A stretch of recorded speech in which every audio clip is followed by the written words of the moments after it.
पूज्य भगवान महावीर तथागत भगवान बुद्ध विज्ञ होते हुए भी लोक भाषाओं में गीता के ही संदेशवाहक हैं। आत्मा सत्य है और पूर्ण संयम से आत्मस्थिति का विधान है, ये गीता का ही विचार है। बुद्ध ने उसी तत्व को सर्वज्ञ तथा अविनाशी पद कहकर गीता के ही विचार को पुष्ट किया है।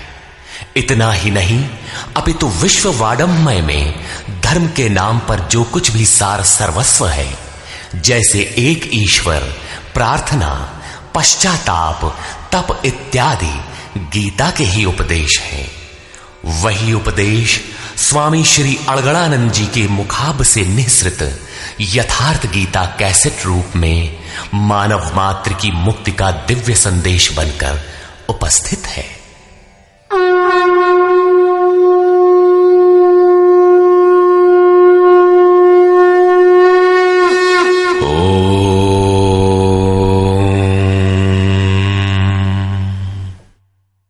श्री परमात्मने नमः। यथार्थ गीता, श्रीमद् भगवत गीता, अथ पंचमो अध्यायः। अध्याय 3 में अर्जुन ने प्रश्न रखा था कि भगवान, जब ज्ञान योग आपको श्रेष्ठ मान्य है तो आप मुझे भयंकर कर्मों में क्यों लगाते हैं? अर्जुन को निष्काम कर्म योग की अपेक्षा ज्ञान योग कुछ सरल प्रतीत हुआ लगता है, क्योंकि ज्ञान योग में हारने पर देवत्व और विजय में महामहिम स्थिति, दोनों ही दशाओं में लाभ ही लाभ प्रतीत हुआ। किंतु अब तक अर्जुन ने भली प्रकार समझ लिया था कि दोनों ही मार्गों में कर्म तो करना ही पड़ेगा। योगेश्वर उसे संशय रहित होकर तत्वदर्शी महापुरुष की शरण लेने के लिए भी प्रेरित करते हैं, क्योंकि समझने के लिए वही एक स्थान है। अतः दोनों मार्गों में से एक चुनने से पूर्व उसने निवेदन किया। अर्जुन उवाच।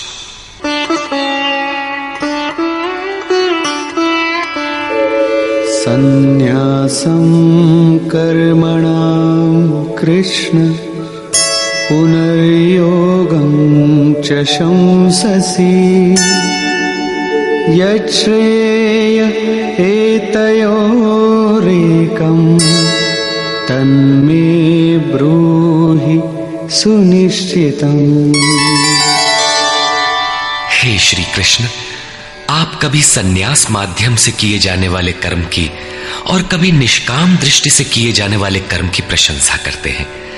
इन दोनों में से एक जो भली प्रकार आपका निश्चय किया हुआ हो, जो परम कल्याणकारी हो, उसे मेरे लिए कहिए। कहीं जाने के लिए आपको 2 मार्ग बताए जाए तो आप सुविधाजनक मार्ग अवश्य पूछेंगे। यदि नहीं पूछते तो आप जाने वाले नहीं हैं। इस पर योगेश्वर श्री कृष्ण ने कहा। श्री भगवान उवाच। संन्यासः कर्मयोगश्च निःश्रेयसकरावुभौ तयोस्तु कर्म संन्यासात् कर्मयोगो विशिष्यते। अर्जुन, संन्यास माध्यम से किया जाने वाला कर्म अर्थात ज्ञान मार्ग से किया जाने वाला कर्म और कर्म योग, निष्काम भावना से किए जाने वाले कर्म, ये दोनों ही परम श्रेय को दिलाने वाले हैं। परंतु इन दोनों मार्गों से संन्यास अथवा ज्ञान दृष्टि से किए जाने वाले कर्म की अपेक्षा निष्काम कर्म योग श्रेष्ठ है। प्रश्न स्वाभाविक है कि श्रेष्ठ क्यों है?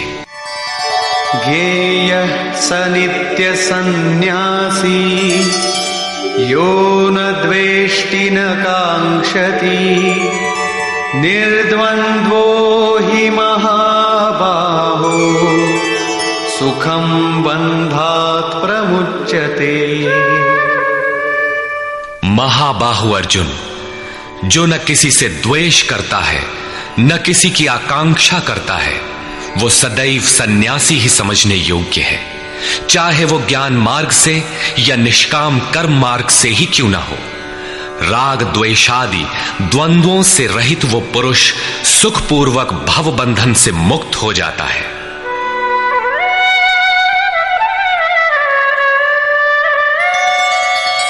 सांख्ययोगौ पृथग् बालाः प्रवदन्ति न पंडिताः एकमप्यास्थितः सम्यग् उभयोर्विन्दते फलम्। निष्काम कर्मयोग तथा ज्ञान योग, इन दोनों को वही अलग अलग बताते हैं जिनकी समझ इस पथ में अभी बहुत हल्की है, न कि पूर्ण ज्ञाता पंडित लोग। क्योंकि दोनों में से एक में भी अच्छी प्रकार स्थित हुआ पुरुष दोनों के फल रूप परमात्मा को प्राप्त होता है। दोनों का फल एक है, इसलिए दोनों एक ही समान हैं।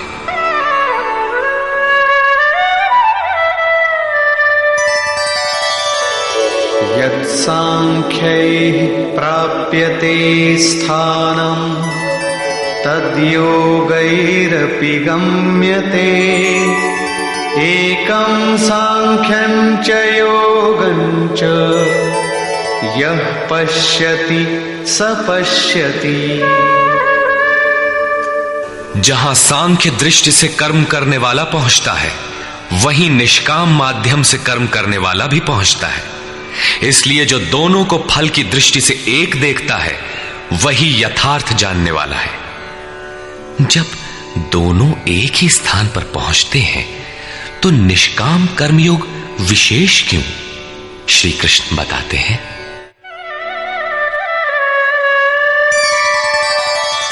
संन्यासस्तु महाबाहो दुःखमाप्तुमयो गतः योगयुक्तो मुनिर्ब्रह्म न चिरेणाधिगच्छति।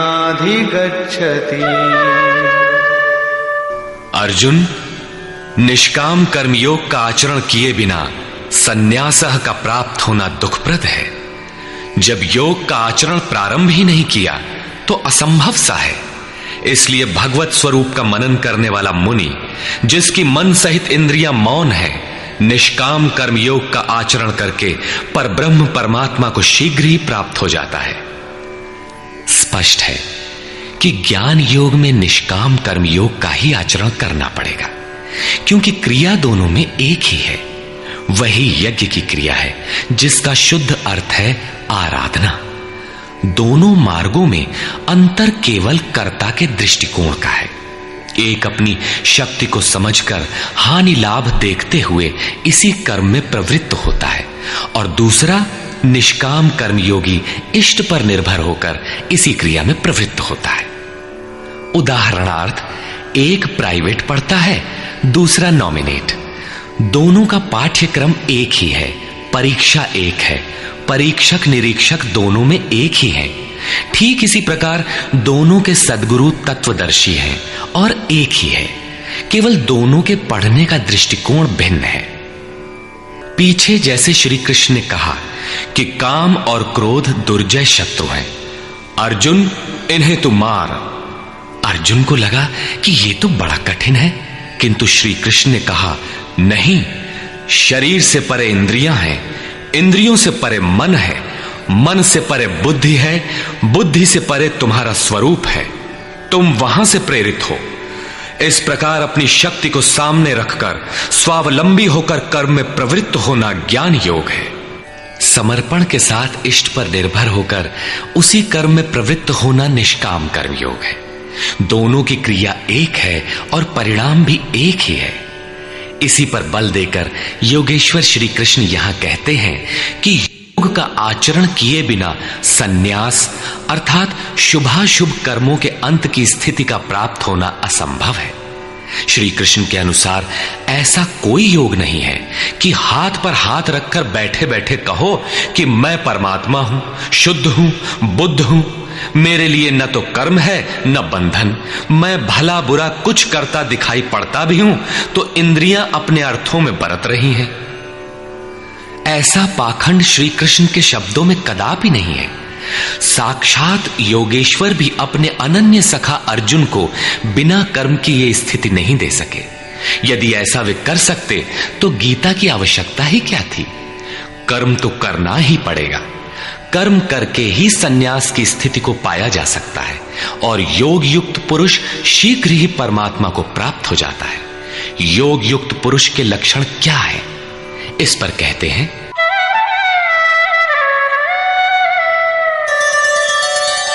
योगयुक्तो विशुद्धात्मा विजितात्मा जितेन्द्रियः सर्वभूतात्मा भूतात्मा कुर्वन्नपि न लिप्यते।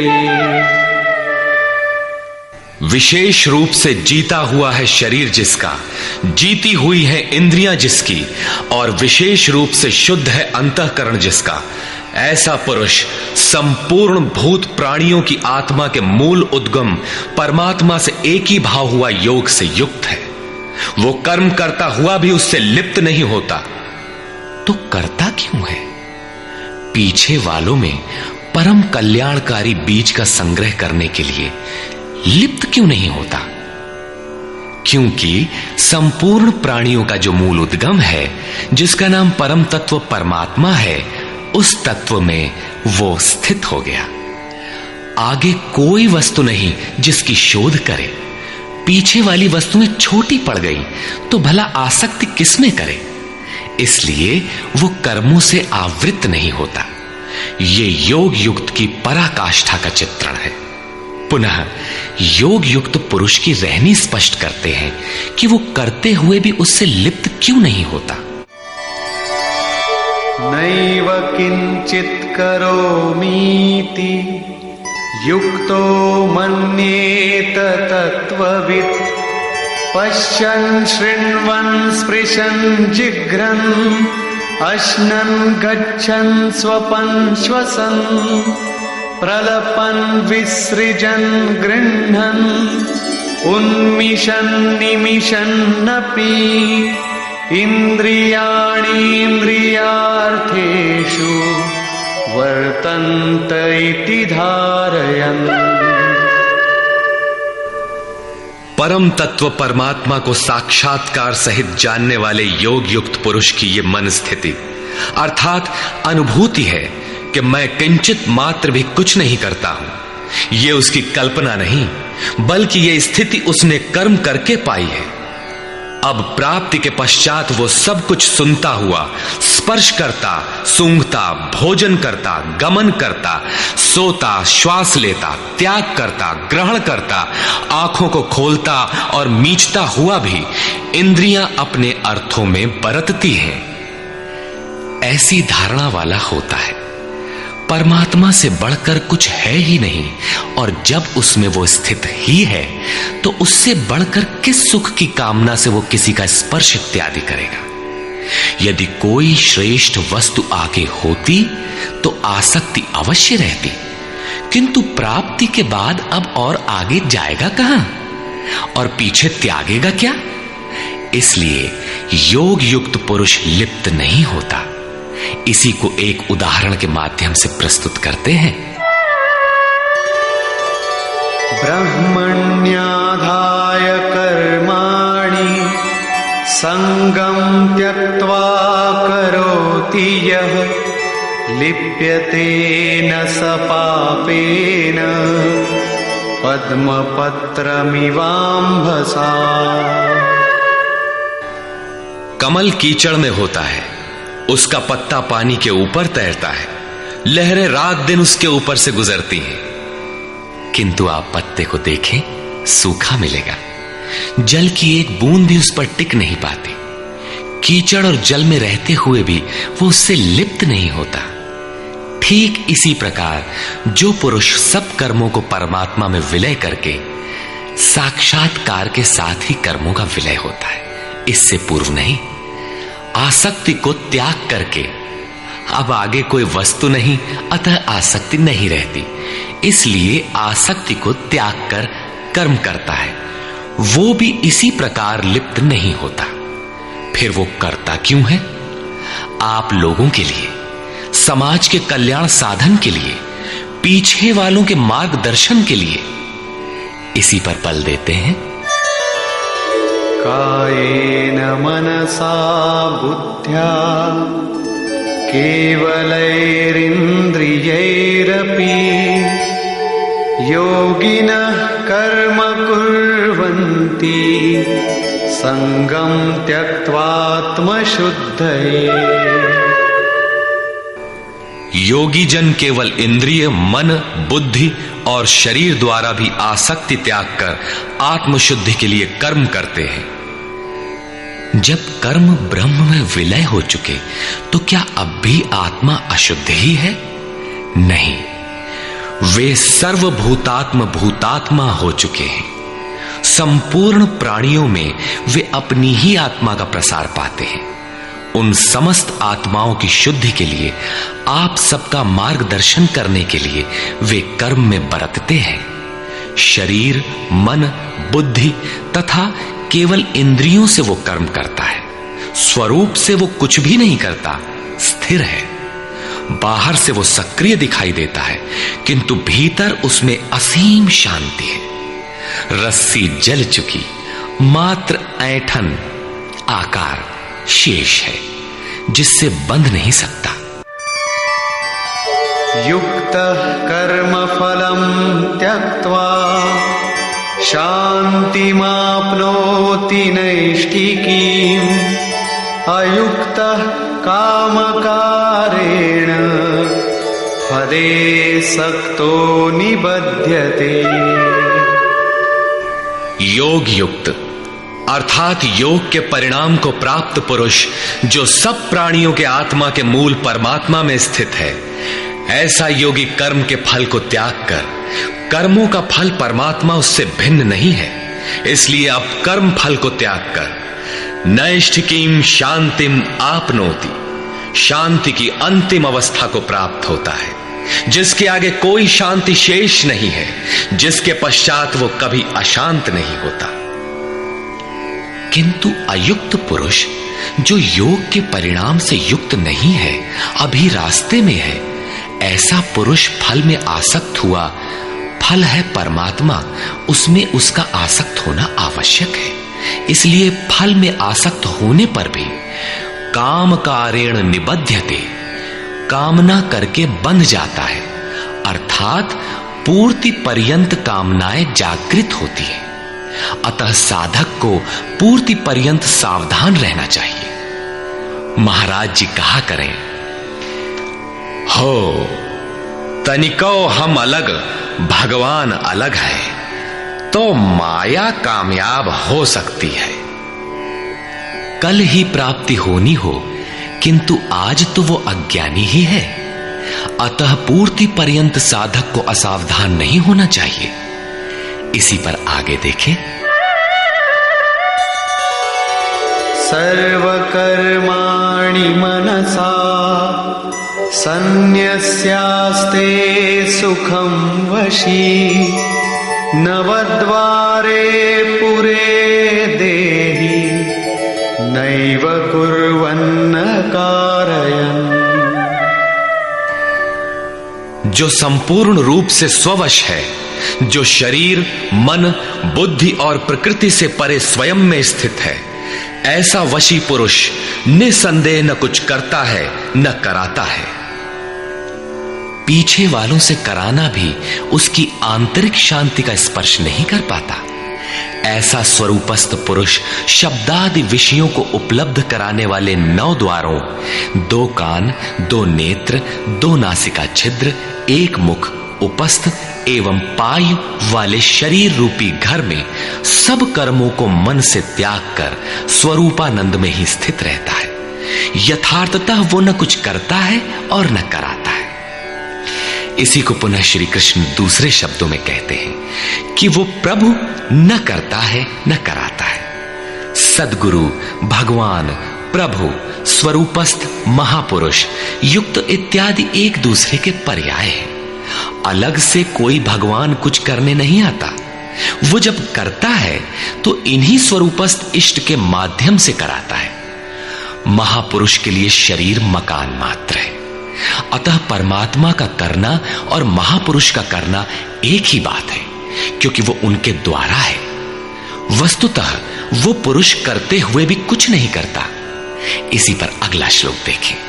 न कर्तृत्वं न कर्माणि लोकस्य सृजति प्रभुः न कर्मफल संयोगं स्वभावस्तु प्रवर्तते।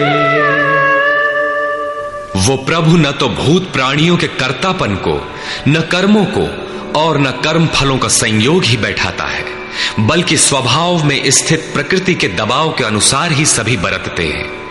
जैसी जिसकी प्रकृति सात्विक, राजसी अथवा तामसी है, उसी स्तर से वो बरतता है।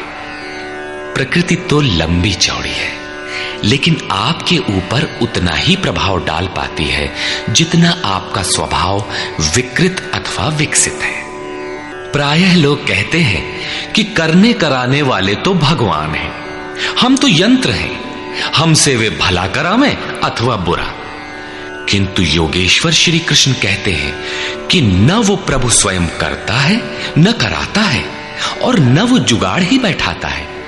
लोग अपनी स्वभाव में स्थित प्रकृति के अनुरूप बरतते हैं, भगवान नहीं करते। तब लोग कहते क्यों हैं कि भगवान करते हैं? इस पर योगेश्वर बताते हैं। नादत्ते कस्यचित् पापं न चैव सुकृतं विभुः अज्ञानेनावृतं ज्ञानं तेन मुह्यन्ति जन्तवः। जिसे अभी प्रभु कहा, उसी को यहां विभु कहा गया है, क्योंकि वो संपूर्ण वैभव से संयुक्त है। प्रभुता एवं वैभव से संयुक्त वो परमात्मा न किसी के पाप कर्म को और न किसी के पुण्य कर्मों को ही ग्रहण करता है। फिर लोग कहते क्यों हैं? इसलिए कि अज्ञान के द्वारा ज्ञान ढका हुआ है। उन्हें अभी साक्षात्कार सहित ज्ञान तो हुआ नहीं, वे अभी जंतु हैं। मोहवश वे कुछ भी कह सकते हैं। ज्ञान से क्या होता है, इसे स्पष्ट करते हैं। ज्ञानेन तु तदज्ञानम् येषां नाशितमात्मनः तेषामादित्यवज्ज्ञानं प्रकाशयति तत्परम्। जिनके अंतःकरण का वो अज्ञान, जिसने ज्ञान को ढक रखा था, आत्म साक्षात्कार द्वारा नष्ट हो गया है, और इस प्रकार जिसने ज्ञान प्राप्त कर लिया है, उनका वो ज्ञान सूर्य के सदृश उस परम तत्व परमात्मा को प्रकाशित करता है। तो क्या परमात्मा किसी अंधकार का नाम है? नहीं, वो तो स्वयं प्रकाश रूप दिन राति, स्वयं प्रकाश रूप है तो, किंतु हमारे उपभोग के लिए तो नहीं है, दिखाई तो नहीं देता। जब ज्ञान द्वारा अज्ञान का आवरण हट जाता है, तो उनका वो ज्ञान सूर्य के सदृश परमात्मा को अपने में प्रवाहित कर लेता है। फिर उस पुरुष के लिए कहीं अंधकार नहीं रह जाता। उस ज्ञान का स्वरूप क्या है? तद्बुद्धयस्तदात्मानः तन्निष्ठास्तत्परायणाः गच्छन्त्य पुनरावृत्तिं ज्ञाननिर्धूतकल्मषाः। जब उस परम तत्व परमात्मा के अनुरूप बुद्धि हो, तत्व के अनुरूप प्रवाहित मन हो, परम तत्व परमात्मा में एक ही भाव से उसकी रहनी हो और उसी के परायण हो, इसी का नाम ज्ञान है। ज्ञान कोई बकवास या बहस नहीं है। इस ज्ञान द्वारा पाप रहित हुआ पुरुष पुनरागमन रहित परम गति को प्राप्त होता है। परम गति को प्राप्त पूर्ण जानकारी से युक्त पुरुष ही पंडित कहलाते हैं। आगे देखें। विद्या विनय संपन्ने ब्राह्मणे गविहस्तिनी शुनि चैव श्वपाके च पंडिता समदर्शिनः। ज्ञान के द्वारा जिनका पाप शमन हो चुका है, जो अपनावर्ती परम गति को प्राप्त हैं, ऐसे ज्ञानी जन विनय युक्त ब्राह्मण तथा चांडाल में, गाय और कुत्ते में तथा हाथी में समान दृष्टि वाले होते हैं। उनकी दृष्टि में विद्या विनय युक्त ब्राह्मण न तो कोई विशेषता रखता है और न चांडाल कोई हीनता रखता है। न गाय धर्म है और न कुत्ता अधर्म, और न हाथी विशालता ही रखता है। ऐसे पंडित ज्ञाता जन समदर्शी और समवर्ती होते हैं। उनकी दृष्टि चमड़ी पर नहीं रहती बल्कि आत्मा पर पड़ती है। अंतर केवल इतना है, विद्या विनय संपन्न स्वरूप के समीप है और शेष कुछ पीछे है। कोई एक मंजिल आगे है तो कोई पिछले पड़ाव पर। शरीर तो वस्त्र है। उनकी दृष्टि वस्त्र को महत्व नहीं देती, अपितु उनके हृदय में स्थित आत्मा पर पड़ती है। इसलिए वे कोई भेद नहीं रखते। श्री कृष्ण ने पर्याप्त गो सेवा की थी। उन्हें गाय के प्रति गौरवपूर्ण शब्द कहना चाहिए था, किंतु उन्होंने ऐसा कुछ भी नहीं कहा। श्री कृष्ण ने गाय को धर्म में कोई स्थान नहीं दिया। उन्होंने केवल इतना माना कि अन्य जीव आत्माओं की तरह उसमें भी आत्मा है। गाय का आर्थिक महत्व जो भी हो, उसका धार्मिक वैशिष्ट्य परिवर्ती लोगों की देन है। श्री कृष्ण ने पीछे बताया कि अविवेकियों की बुद्धि अनंत शाखाओं वाली होती है, इसलिए वे अनंत क्रियाओं का विस्तार कर लेते हैं। जबकि निष्काम कर्म योग में अर्जुन निर्धारित क्रिया एक ही है, यज्ञ की प्रक्रिया आराधना। अपुनरावृत्ति वाला ऐसा महापुरुष उस विद्या विनय संपन्न ब्राह्मण, चांडाल, कुत्ते, हाथी और गाय सब पर समान दृष्टि वाला होता है, क्योंकि उसकी दृष्टि हृदय स्थित आत्म स्वरूप पर पड़ती है।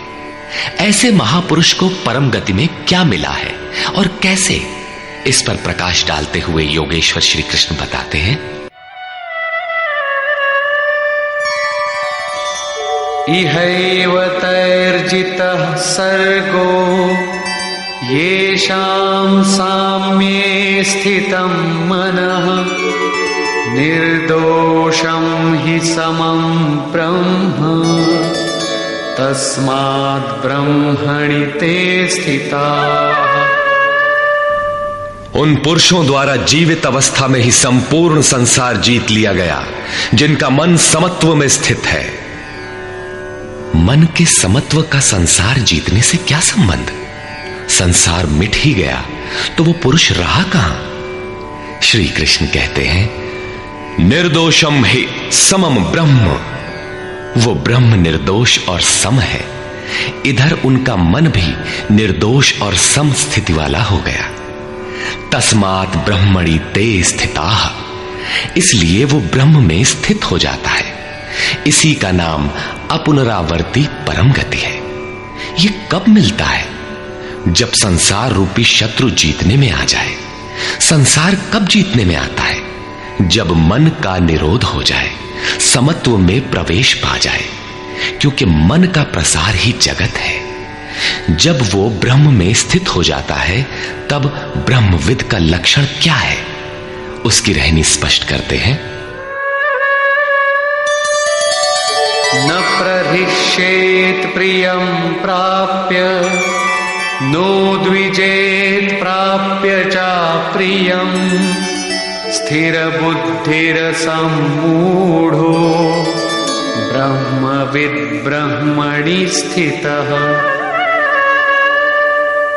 उसका कोई प्रिय अप्रिय होता नहीं, इसलिए जिसे लोग प्रिय समझते हैं उसे पाकर वो हर्षित नहीं होता, और जिसे लोग अप्रिय समझते हैं, जैसा धर्मावलंबी चिन्ह लगाते हैं, उसे पाकर वो उद्वेगवान नहीं होता है।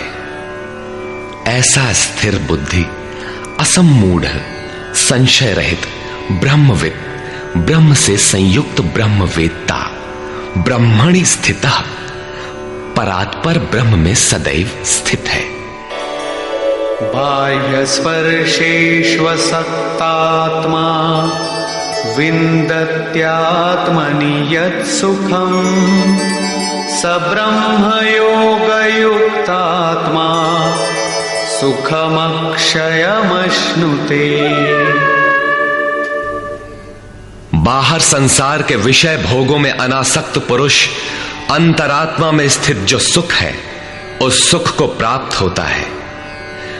वो पुरुष ब्रह्म योग युक्त आत्मा, पर ब्रह्म परमात्मा के साथ मिलन से युक्त आत्मा वाला है।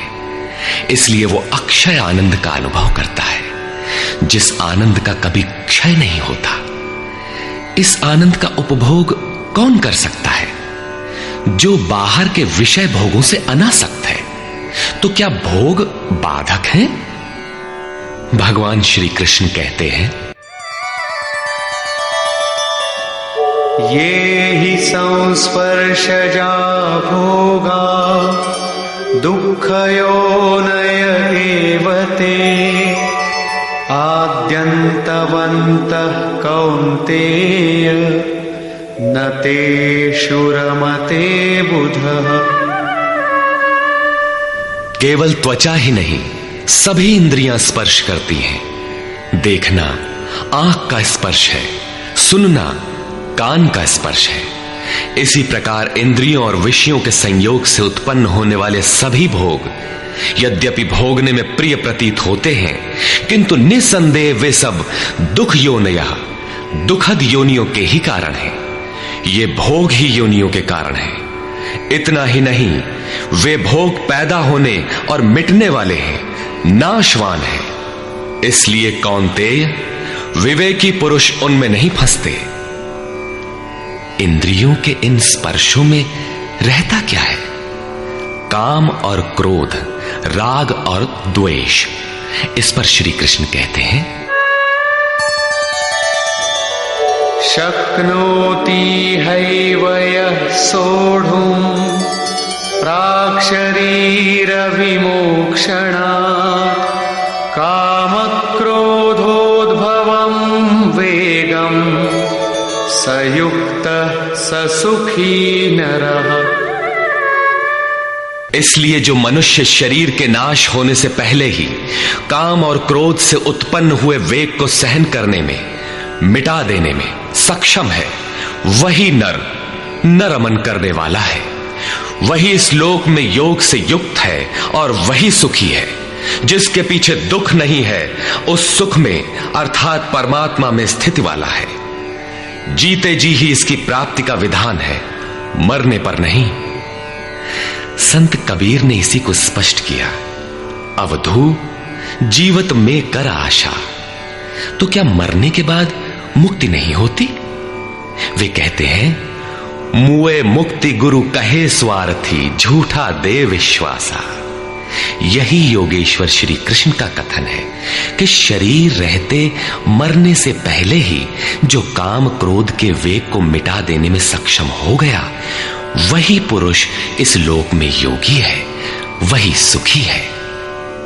काम क्रोध बाह्य स्पर्श ही शत्रु है, इन्हें आप जीते।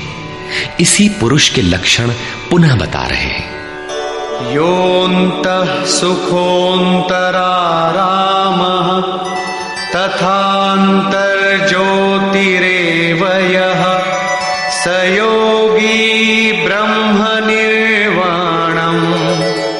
ब्रह्मभूतोऽधिगच्छति।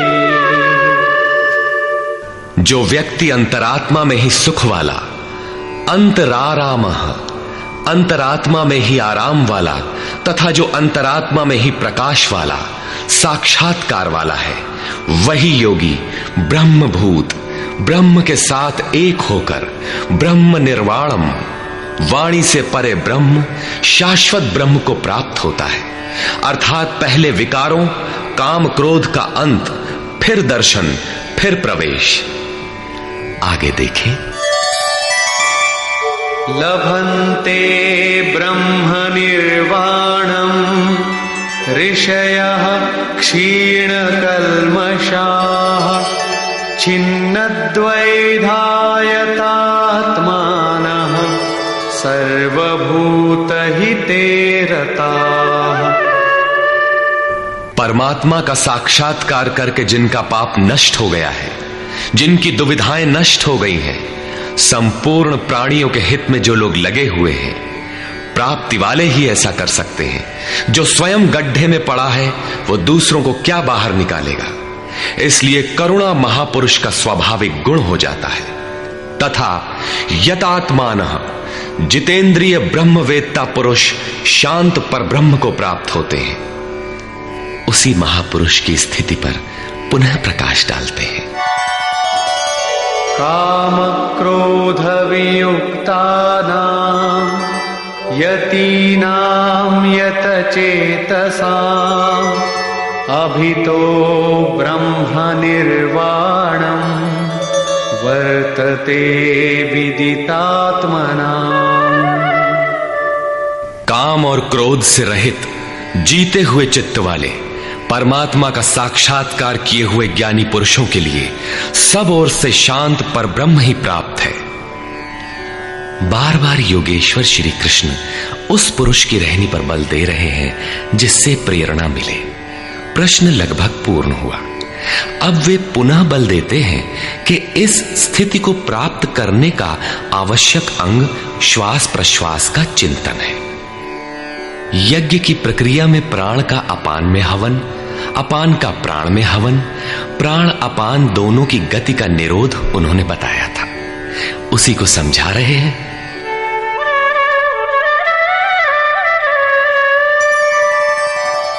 स्पर्शान् कृत्वा बहिर्बाह्यान् चक्षुश्चैवान्तरे भ्रुवोः प्राणापानौ समौ कृत्वा नासाभ्यन्तरचारिणौ यतेन्द्रियमनोबुद्धिः मुनिर्मोक्षपरायणः विगतेच्छाभयक्रोधो यः सदा मुक्त एव सः। अर्जुन, बाहर के विषयों दृश्यों का न चिंतन करते हुए उन्हें त्याग कर नेत्रों की दृष्टि को भ्रिकुटी के बीच में स्थिर करके, भ्रुवोह अंतरे का ऐसा अर्थ नहीं कि आंखों के बीच या भावों के बीच कहीं देखने की भावना से दृष्टि लगाएं। भ्रिकुटी के बीच का शुद्ध अर्थ इतना है कि सीधे बैठने पर दृष्टि भ्रिकुटी के ठीक मध्य से सीधे आगे बढ़े। दाहिने बाएं इधर उधर चकपक न देखें। नाक की डाणी पर सीधी दृष्टि रखते हुए नासिका के अंदर विचरण करने वाले प्राण और अपान वायु को सम करके, अर्थात दृष्टि तो वहां स्थिर करो और सुरत को श्वास में लगा दो कि कब श्वास भीतर गई, कितनी रुकी। लगभग आधा सेकंड रुकती है, प्रयास करके न रोकें। कब श्वास बाहर निकली, कितनी देर तक बाहर रही। श्वास में उठने वाली नाम ध्वनि सुनाई पड़ती रहेगी। इस प्रकार श्वास प्रश्वास पर जब सुरत टिक जाएगी तो धीरे धीरे श्वास अचल स्थिर ठहर जाएगी, सम हो जाएगी। न भीतर से संकल्प उठेंगे और न बाह्य संकल्प अंदर टकराव कर पाएंगे। बाहर के भोगों का चिंतन तो बाहर ही त्याग दिया गया था, भीतर भी संकल्प नहीं जागृत होंगे। सुरत एकदम खड़ी हो जाती है, तैल धारावत। तेल की धारा पानी की तरह टप टप नहीं गिरती, जब तक गिरेगी धारा ही गिरेगी। इसी प्रकार प्राण और अपान की गति एकदम सम स्थिर करके इंद्रियों, मन और बुद्धि को जिसने जीत लिया है, इच्छा, भय और क्रोध से रहित, मननशीलता की चरम सीमा पर पहुंचा हुआ मोक्ष परायण मुनि सदा मुक्त ही है। मुक्त होकर वो कहां जाता है, क्या पाता है, इस पर कहते हैं भोक्तारं यज्ञ तपसां सर्वलोकमहेश्वरं सुहृदं सर्वभूतानां ज्ञात्वा मां शान्तिमृच्छति। वो मुक्त पुरुष मुझे यज्ञ और तपों को भोगने वाला, संपूर्ण लोकों के ईश्वरों का भी ईश्वर, संपूर्ण प्राणियों का स्वार्थ रहित हितैषी, ऐसा साक्षात जानकर शांति को प्राप्त होता है। योगेश्वर श्री कृष्ण कहते हैं कि उस पुरुष के श्वास प्रश्वास के यज्ञ और तप का भोक्ता मैं हूं। यज्ञ और तप अंत में जिसमें विलय होते हैं वो मैं हूं, वो मुझे प्राप्त होता है। यज्ञ के अंत में जिसका नाम शांति है वो मेरा ही स्वरूप है। वो मुक्त पुरुष मुझे जानता है और जानते ही मुझे प्राप्त हो जाता है। इसी का नाम शांति है। जैसे मैं ईश्वरों का भी ईश्वर हूं, वैसे ही वो भी है। निष्कर्ष, इस अध्याय के आरंभ में अर्जुन ने प्रश्न किया कि कभी तो आप निष्काम कर्म योग की प्रशंसा करते हैं और कभी आप संन्यास मार्ग से कर्म करने की प्रशंसा करते हैं। अतः दोनों में एक को जो आपका सुनिश्चित किया हो, परम कल्याणकारी हो, उसे कहिए। श्री कृष्ण ने बताया, अर्जुन, परम कल्याण तो दोनों में है। दोनों में वही निर्धारित यज्ञ की क्रिया ही की जाती है। फिर भी निष्काम कर्मयोग विशेष है। बिना इसे किए संन्यास अर्थात शुभाशुभ कर्मों का अंत नहीं होता। संन्यास मार्ग नहीं, मंजिल का नाम है। योग युक्त ही सन्यासी है। योग युक्त के लक्षण बताए कि वही प्रभु है। वह न करता है न कुछ कराता है, बल्कि स्वभाव में प्रकृति के दबाव के अनुरूप लोग व्यस्त हैं। जो साक्षात मुझे जान लेता है वही ज्ञाता है, वही पंडित है। यज्ञ के परिणाम में लोग मुझे जानते हैं। श्वास प्रश्वास का जप और यज्ञ तप जिसमें विलय होते हैं, मैं ही हूं। यज्ञ के परिणाम स्वरूप मेरे को जानकर वे जिस शांति को प्राप्त होते हैं, वह भी मैं ही हूं। अर्थात श्री कृष्ण जैसा महापुरुष जैसा स्वरूप उस प्राप्ति वाले को भी मिलता है। वह भी ईश्वरों का ईश्वर, आत्मा का भी आत्म स्वरूपमय हो जाता है। उस परमात्मा के साथ एक ही भाव पा लेता है। अर्थात एक होने में जन्म चाहे जितने लगे। इस अध्याय में स्पष्ट किया कि यज्ञ तपों का भोक्ता, महापुरुषों के भी अंदर रहने वाली शक्ति महेश्वर है।